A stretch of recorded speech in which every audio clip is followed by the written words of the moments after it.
Yan guys, meron tayo ditong Salaya center stand and side stand na stainless 304.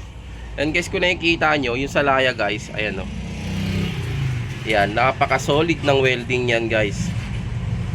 Yan o, kung nakapansin nyo, napakaganda na pagkaka-welding nya. Then meron na siyang kasamang ehe. Ayan.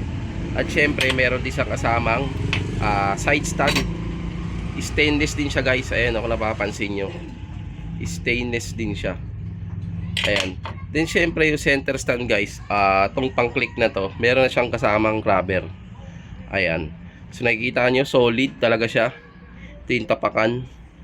Ayan siya.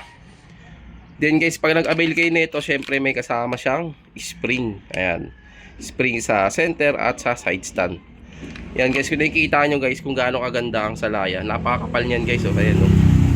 Kung nakikita nyo, grabe, napaka-solid. Ayan, oh, kapal oh. Tsaka pure, solid 304 stainless yan guys. Ayan. Pang click. Ayan siya. Grabe.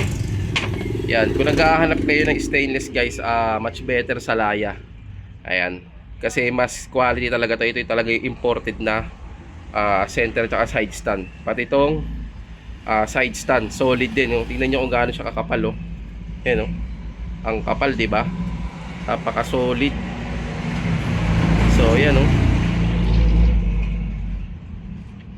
Yan. Ganyan kaganda guys yung Salaya. Yan. Pag nag-a-avail kayo nyan, o mag-a-avail kayo sa mga shop nyan, syempre complete set yan. Side stand, center stand, chef, dalawang spring, then may rubber na siya. Ayan. Yan, ganyan yung Salaya guys. Napaka-quality niya oh. Ayan, kita nyo yung pagkaka-welding oh. Walang butas. Solid.